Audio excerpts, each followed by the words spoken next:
Si je prononce le mot Armageddon, à quoi pensez-vous? Je suppose que les images qui vous viennent à l'esprit sont des images de guerre totale, de conflits violents, de cataclysmes, de destruction finale, comme dans les films hollywoodiens. Mais vous savez peut-être que le mot Armageddon est tiré de la Bible, plus précisément du dernier livre du Nouveau Testament, l'Apocalypse. Aujourd'hui, je vous propose de lire le texte en question et de découvrir ce qu'est vraiment la bataille d'Armageddon.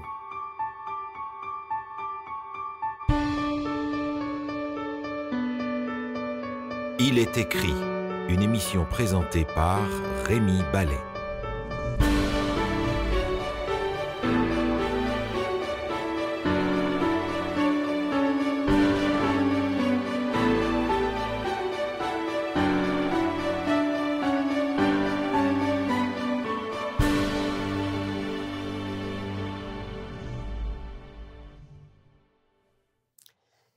Toutes sortes de théories ont été avancées pour décrire ce qu'annonce la prophétie un peu énigmatique d'Armageddon.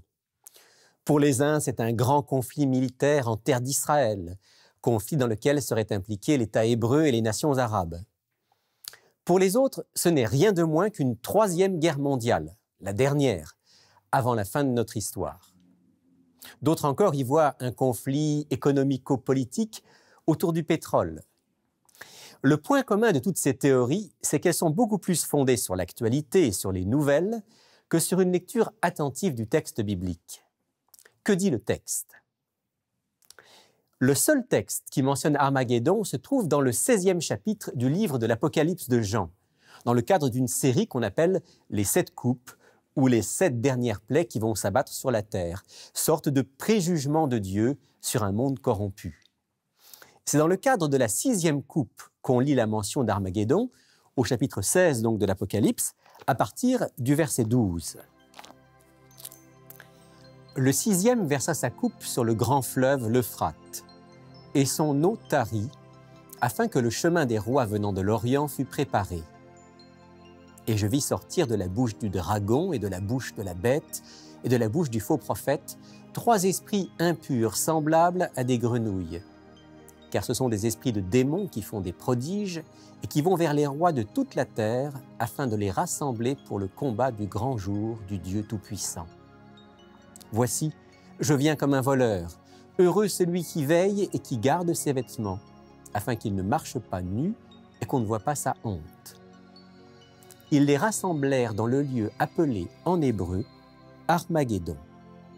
Armageddon est donc le lieu de rassemblement pour, dit le texte, le combat du grand jour du Dieu Tout-Puissant. Mais de quel combat s'agit-il? Peut-on s'y préparer ou même y échapper? Je vais commencer par la fin, si vous voulez bien, par le dernier mot du texte que je viens de lire. Ils les rassemblèrent dans le lieu appelé en hébreu Armageddon. Armageddon, nom énigmatique qu'on ne trouve nulle part ailleurs dans la Bible. Le verset précise qu'il faut lire le mot à partir de l'hébreu. Armageddon est donc une transcription grecque de 2 mots hébreux. Ar, qui signifie montagne, et Maguédon, qui est le nom d'une ville d'Israël plus connue sous le nom de Megiddo. Armageddon égale la montagne de Megiddo. Megiddo était une ville importante du royaume d'Israël, située à peu près à 90 km au nord de Jérusalem. Elle occupait une position stratégique et se trouvait sur un axe commercial ou militaire qui reliait l'Assyrie à l'Égypte et à l'Arabie. La ville est mentionnée à plusieurs reprises dans l'Ancien Testament. Elle a été le théâtre de batailles importantes. La victoire d'Israël sous la conduite de Déborah et de Barak face à l'oppresseur cananéen au temps des juges. C'est aussi à Megiddo que bien plus tard, le roi Josias et l'armée du royaume de Juda furent vaincus par le pharaon égyptien Nécho. La région de Megiddo est donc associée à des batailles importantes, ce qui est cohérent avec l'annonce de l'Apocalypse, le combat du grand jour du Dieu Tout-Puissant. Seulement, il y a un problème. Armageddon signifie montagne de Megiddo. Mais à Megiddo, il n'y a qu'une plaine. Dans l'Ancien Testament, on parle de la vallée de Megiddo, de la plaine de Megiddo, mais jamais il n'est question de la montagne de Megiddo. Alors pourquoi Armageddon? Est-ce qu'il y aurait une montagne associée à Megiddo? En fait, quand vous vous trouvez à Megiddo et que vous tournez les yeux vers le nord, nord-ouest, vous voyez à seulement quelques kilomètres une petite chaîne de montagnes qu'on appelle le massif du mont Carmel. La montagne naturellement associée à Megiddo, c'est le mont Carmel. Et là, si vous êtes familier avec le texte de la Bible, vous avez dû dresser l'oreille. Parce que le mont Carmel est aussi dans le livre des rois le lieu d'une grande bataille. Une bataille spirituelle, celle-là. Le mont Carmel, je vous le rappelle, c'est le lieu où Élie, le prophète de l'Éternel, et les prophètes de Baal, le dieu païen, se sont affrontés pour savoir qui était vraiment Dieu et qui ferait venir la pluie sur le pays. Avec au bout la victoire éclatante de l'Éternel, faisant tomber le feu du ciel sur l'autel d'Élie avant d'envoyer la pluie bienfaisante. Armageddon évoque bel et bien un champ de bataille, mais la référence à la montagne, le Carmel, nous met sur la piste d'un combat plus spirituel que militaire. Une bataille finale, un combat spirituel entre Dieu et ses adversaires, et la victoire de Dieu, comme au mont Carmel. Cette compréhension va être confirmée par le reste du texte. Je relis avec vous le début du texte de la 6e coupe de l'Apocalypse, dans Apocalypse chapitre 16, au verset 12. Le 6e versa sa coupe sur le grand fleuve, l'Euphrate, et son eau tarit, afin que le chemin des rois venant de l'Orient fût préparé. L'Euphrate. Évidemment, c'est tentant pour les partisans de la thèse du conflit militaire au Moyen-Orient d'y voir une référence à l'Irak, un pays aujourd'hui en pleine crise, en pleine guerre. C'est en Irak, entre autres, que coule le fleuve Euphrate. Mais laissons la Bible expliquer la Bible. Dans l'Antiquité, l'Euphrate était le fleuve nourricier de la cité de Babylone. En traversant Babylone, non seulement l'Euphrate abreuvait et fertilisait la ville, mais il la rendait quasiment autonome et capable de soutenir un siège indéfiniment. Il se trouve que Babylone est l'un des thèmes majeurs de la 2e partie du livre de l'Apocalypse. Seulement dans l'Apocalypse, Babylone n'est pas tant une ville qu'un système religieux corrompu, allié au pouvoir politique, représenté par une femme prostituée. La femme, dans Apocalypse 12, c'est l'Église de Dieu, fidèle et persécutée. La prostituée, Babylone, dans Apocalypse 17, c'est exactement l'inverse. La religion corrompue, infidèle et persécutrice. Je lis Apocalypse 17, les 6 premiers versets. Puis un des 7 anges qui tenaient les 7 coupes vint et m'adressa la parole en disant « Viens, je te montrerai le jugement de la grande prostituée qui est assise sur les grandes eaux. C'est avec elle que les rois de la terre se sont livrés à l'impudicité, et c'est du vin de son impudicité que les habitants de la terre se sont enivrés. » Il me transporta en esprit dans un désert, et je vis une femme assise sur une bête écarlate, pleine de noms de blasphème, ayant 7 têtes et 10 cornes. Cette femme était vêtue de pourpre et d'écarlate, et parée d'or, de pierres précieuses et de perles. Elle tenait dans sa main une coupe d'or, remplie d'abominations et des impuretés de sa prostitution. Sur son front était écrit un nom, un mystère, Babylone la grande, la mère des impudiques et des abominations de la terre. Et je vis cette femme ivre du sang des saints et du sang des témoins de Jésus. Remarquez bien que cette femme prostituée, Babylone, est assise sur de grandes eaux. Ces grandes eaux, d'après Apocalypse 17, verset 15, représentent des peuples, des foules, des nations et des langues. Autrement dit, tout comme la Babylone antique trouvait sa vie et sa force dans le fleuve Euphrate, la Babylone spirituelle des derniers temps repose sur le soutien des peuples et des nations. Dans l'histoire, Babylone réputée imprenable est pourtant tombée aux mains des armées perses. à cause de l'assèchement du fleuve Euphrate. Comme le raconte l'historien Hérodote, Cyrus, roi de Perse, qui avait compris qu'il serait difficile de réduire la ville de Babylone à la famine, de l'obliger à se rendre, a fait faire d'énormes travaux pour détourner une partie du fleuve, en faire baisser le niveau et permettre à ses soldats de pénétrer de nuit dans la ville, à pied, par le lit du fleuve. L'Apocalypse parle en symboles et en images, souvent tirées de l'histoire biblique. Alors, à la lumière de ce qu'on vient de rappeler, on peut maintenant comprendre ce que signifie Apocalypse 16, verset 12, que je relis. Apocalypse 16, verset 12. Le 6e versa sa coupe sur le grand fleuve, l'Euphrate, et son eau tarit afin que le chemin des rois de l'Orient fût préparé. Tout comme l'abaissement du niveau de l'Euphrate, son assèchement a précédé immédiatement la chute de la Babylone antique, prédite par les prophètes et présentée comme un jugement divin. Dans l'Apocalypse, l'Euphrate asséché signifie que la Babylone spirituelle, la religion corrompue, privée de ses soutiens habituels, est sur le point de faire face à sa ruine et de subir le jugement divin. Et son eau tarit, dit le texte, afin que le chemin des rois venant de l'Orient fût préparé. Qui sont donc les rois venant de l'Orient? Ni les Chinois, ni les Russes, ni les Iraniens. En 539 avant Jésus-Christ, quand l'Euphrate a été asséché, Babylone est tombée aux mains de Cyrus et des armées perses, qui venaient de l'Est, de l'Orient. D'ailleurs, Cyrus n'est pas un conquérant comme les autres. Sa venue, sa victoire avait été prédite bien longtemps à l'avance par le prophète Ésaïe. Il était présenté comme le Messie du Seigneur, loin du Seigneur, l'instrument divin pour châtier Babylone, le libérateur d'Israël. On trouve cela en particulier dans le livre du prophète Ésaïe au chapitre 44, et je lis quelques versets. « Je dis à l'abîme, dessèche-toi, je tarirai tes fleuves. Je dis de Cyrus, il est mon berger, il accomplira toute ma volonté. Il dira de Jérusalem qu'elle soit rebâtie, et du temple qu'il soit fondé. Ainsi parle l'Éternel à son oint, à Cyrus, qu'il tient par la main, pour terrasser les nations devant lui. »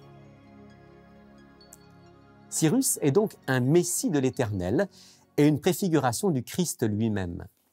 Tout comme Cyrus et ses alliés venaient de l'Orient pour faire tomber Babylone, libérer le peuple d'Israël et lui permettre de retourner à Jérusalem, le Christ et les armées angéliques viendront de l'Orient pour anéantir le système politico-religieux mondial des derniers temps, appelé Babylone dans l'Apocalypse, et pour apporter aux véritables enfants de Dieu la liberté et la vie éternelle dans la nouvelle Jérusalem.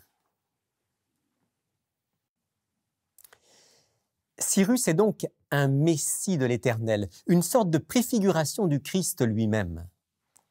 Tout comme Cyrus et ses alliés venaient de l'Orient pour faire tomber Babylone, libérer le peuple d'Israël et lui permettre de retourner à Jérusalem, le Christ et les armées angéliques viendront de l'Orient pour anéantir le système politico-religieux mondial des derniers temps, appelé Babylone dans l'Apocalypse, et pour apporter aux véritables enfants de Dieu la liberté et la vie éternelle dans la nouvelle Jérusalem.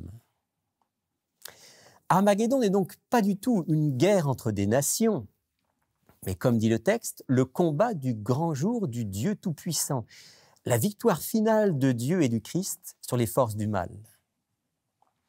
Mais avant d'être détruites, ces forces du mal auront cherché à rassembler le plus grand nombre autour d'elles. C'est ce que dit Apocalypse 16, versets 13 et 14. « Et je vis sortir de la bouche du dragon et de la bouche de la bête et de la bouche du faux prophète 3 esprits impurs semblables à des grenouilles. Car ce sont des esprits de démons qui font des prodiges et qui vont vers les rois de toute la terre afin de les rassembler pour le combat du grand jour du Dieu Tout-Puissant. » Encore une fois, on a affaire ici à un combat d'ordre spirituel. Juste avant Armageddon, juste avant le retour du Christ en gloire, Les esprits de démons vont produire toutes sortes de signes, de miracles, de prodiges destinés à séduire et à attirer non seulement les foules, mais aussi les dirigeants de ce monde. Ce qu'annonce l'Apocalypse, c'est que le dernier grand conflit sur cette terre qui culminera avec Armageddon ne sera pas militaire, politique ou économique, il sera spirituel et particulièrement lié à une séduction miraculeuse de faux prophètes, de mouvements spiritualistes qui se réclameront de Dieu et du Christ, mais qui vivront et enseigneront des choses contraires au message de la Bible. Cette séduction a commencé et va s'intensifier à mesure que l'histoire avance. Dans le monde religieux ou spirituel, des grands maîtres ou des prophètes accomplissent des guérisons ou reçoivent des communications de l'au-delà, soi-disant pour le bien de notre planète. Dans un monde qu'on pourrait appeler paramédical, au-delà des nombreuses supercheries qui existent partout, des guérisseurs opèrent des guérisons spectaculaires sur la base de pouvoirs personnels ou de soi-disant dons héréditaires. Même le monde du spectacle est infesté par le surnaturel. Des amuseurs publics qui ont pactisé avec des forces occultes réalisent des tours prodigieux qui n'ont rien à voir avec l'illusionnisme ou la prestidigitation. La séduction est en marche et elle sera irrésistible pour ceux qui n'ont pas le discernement divin et l'amour de la vérité. Voici comment Ellen White décrit le combat spirituel final dans son livre « La tragédie des siècles ». Pour couronner sa grande séduction, Satan lui-même se présentera comme le Christ. Le grand séducteur fera croire que le Christ est venu. Dans différentes régions du monde, il se manifestera lui-même parmi les hommes, comme un être majestueux, d'un éclat éblouissant. Il ressemblera à la description du Fils de Dieu faite par l'apôtre Jean dans le livre de l'Apocalypse. Seuls ceux qui auront été des étudiants diligents des Écritures et qui auront reçu l'amour de la vérité seront préservés de la puissante séduction qui retiendra le monde captif. Notre monde sécularisé, et qui aime se dire ouvert à une certaine forme de spiritualité, est particulièrement vulnérable face à ces séductions miraculeuses. C'est ce qu'exprime bien John Paulian dans son ouvrage « Armageddon à la porte ». Les personnes sécularisées sont toutes prêtes à être trompées et séduites. Leurs croyances sont axées sur ce qui peut être vu, entendu, goûté, touché ou senti. Pour elles, la réalité repose sur ce que les 5 sens sont capables de percevoir. Mais les Écritures nous disent que dans les derniers temps, ceux qui se confient en leurs 5 sens seront trompés. L'Apocalypse dépeint le temps de la fin comme une bataille entre les Écritures et la perception, entre la réalité perçue par les 5 sens et la réalité ultime telle qu'elle est révélée par Dieu lui-même. Voyez-vous, quand la bataille d'Armageddon se déclenchera, quand le Christ reviendra avec ses anges et détruira ses adversaires, les dés auront déjà été jetés. Personne ne changera de camp à ce moment-là. La défaite de Satan et de Babylone est certaine. La victoire du Christ et de ses enfants est assurée. La grande question est donc, dans quel camp serons-nous lors de la bataille d'Armageddon? Serons-nous prêts pour ce grand jour? Serons-nous du côté du vainqueur ou aurons-nous été trompés par les séductions des ennemis de Dieu? Seule une connaissance personnelle du message de Dieu à travers la Bible, seule une relation vivante avec le Christ peuvent nous permettre d'être prêts.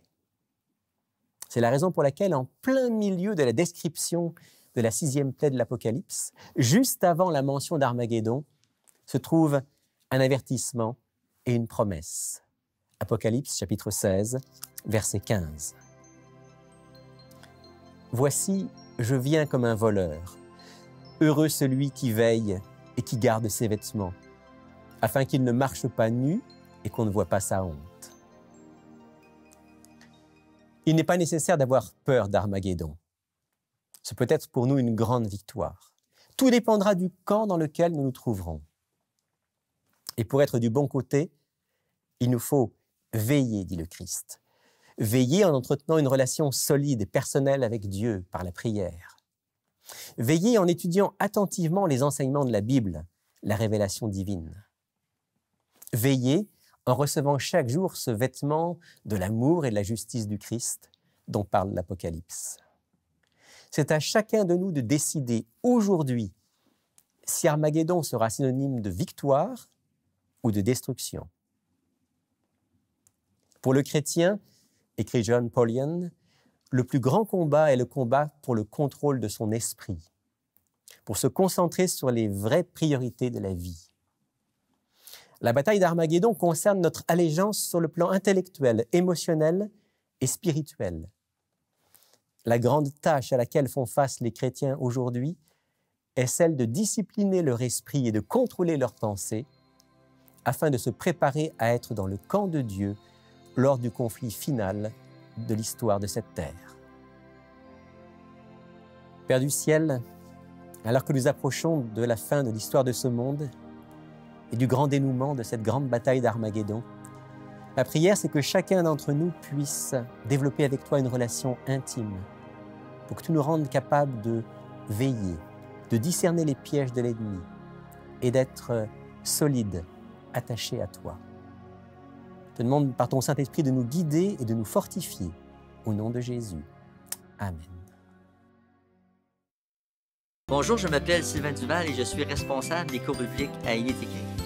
J'aimerais personnellement vous inviter à approfondir les sujets abordés dans nos émissions à l'aide du cours Découverte. Cette étude explore tous les grands thèmes bibliques en relation avec notre vie quotidienne. Ce cours est entièrement gratuit. Vous pouvez le suivre par correspondance, par Internet et bien sûr en personne avec un instructeur. Inscrivez-vous dès maintenant à ilestécrit.tv ou tout simplement par téléphone au 1-866-729-3515. Bonjour à vous deux. Bonjour. Bonjour France. Bonjour Sylvain. Bonjour.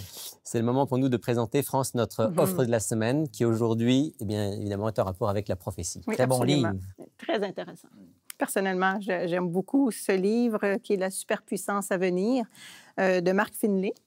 Et c'est un livre qu'on n'a pas présenté une seule fois. On l'a présenté quand même à quelques reprises. Et puis, ça touche tout simplement la compréhension des prophéties du livre de Daniel ainsi que l'Apocalypse. Il y a beaucoup d'explications, beaucoup Bien de tableaux, illustré. beaucoup d'illustrations. Je peux le montrer rapidement comme ça. C'est un livre qui est bien fait. Oui, oui, Et oui. c'est un livre qui a toujours beaucoup de succès. Je veux dire, nos auditeurs, généralement, quand on le propose, Oui. commandent en grand nombre. Oui, et puis non seulement ça parle des prophéties, ça explique les prophéties, mais c'est un appel aussi parce qu'au début, on parle du Messie, de Jésus qui est venu. Et c'est un appel à se préparer aussi parce que quand on le lit, ça fait nous réfléchir. touche. Oui, ça fait réfléchir. Puis, Ça nous aide à comprendre à la fois l'époque dans laquelle on vit, enfin, l'histoire d'abord, Oui. l'époque dans laquelle on vit, et aussi à nous préparer pour ce qui est devant nous. Oui, oui, oui. Donc, c'est très intéressant. On retrouve un petit peu ce dont tu as parlé pendant l'émission, les explications et tout ça. Alors, on l'offre à 15 plus les frais de port. 15 $ plus les frais de port oui, oui. pour la superpuissance à venir. Dans quelques instants, donc, nos auditeurs pourront nous téléphoner, nous écrire pour l'obtenir. Merci, France. Ça fait plaisir. Sylvain, la question du jour est aussi en lien avec la prophétie. On a essayé de faire un petit peu coller tout ça aujourd'hui. C'est possible. Donc, la question vient d'un auditeur, c'est anonyme, cette fois-ci. Que signifie dans l'Apocalypse l'appel « Sortez de Babylone, mon peuple ». D'accord. Allusion donc de notre auditeur ou de notre auditrice à un texte de l'Apocalypse, chapitre 18, où effectivement, je vais lire le texte juste pour rappeler la formulation exacte. Apocalypse 18, verset 4. « Et j'ai entendu du ciel une autre voix, sortez du milieu d'elle, donc de Babylone, mon peuple, afin de ne pas participer à ses péchés et de ne pas recevoir votre part de ses plaies. » Donc, c'est un appel pressant de Dieu à tous ceux qui sont ses enfants qui lui appartiennent. Babylone, alors en deux mots, on en a parlé dans l'émission, mais Babylone, c'est donc ce système politico-religieux à la fin des temps qui va chercher à imposer de par le monde une vision et une pratique opposée à la parole de Dieu, sur la base de traditions humaines, sur la base de fausses spiritualités. Des enseignements différents à la parole de Dieu, Voilà, finalement. Ouais. voilà. On va dire, à chaque fois qu'un mouvement religieux ou une église met la tradition humaine à la place de la Bible, elle devient Babylone. À chaque fois que les pratiques de cette église sont des pratiques humaines opposées à la Bible, elle devient Babylone. C'est ça. Et à chaque fois qu'une église s'unit au pouvoir politique, ça c'est l'un des grands reproches dans l'Apocalypse qui est fait à Babylone, c'est que elle s'est unie avec les rois de la terre. À chaque fois qu'une église ou un mouvement religieux s'unit aux politiques, elle se corrompt forcément. Ça devient une forme d'idolâtrie, finalement. Oui. Parce que tout est centré sur l'homme. Exactement. Après d'être centré sur Dieu. Au lieu qu'on soit centré vers le royaume qui vient, qui est un royaume qui vient d'ailleurs, qui vient de Dieu, on essaye, comme à l'époque de Babel ou de Babylone, de construire le royaume sur cette terre. Et Dieu a dit, c'est voué à l'échec, c'est impossible.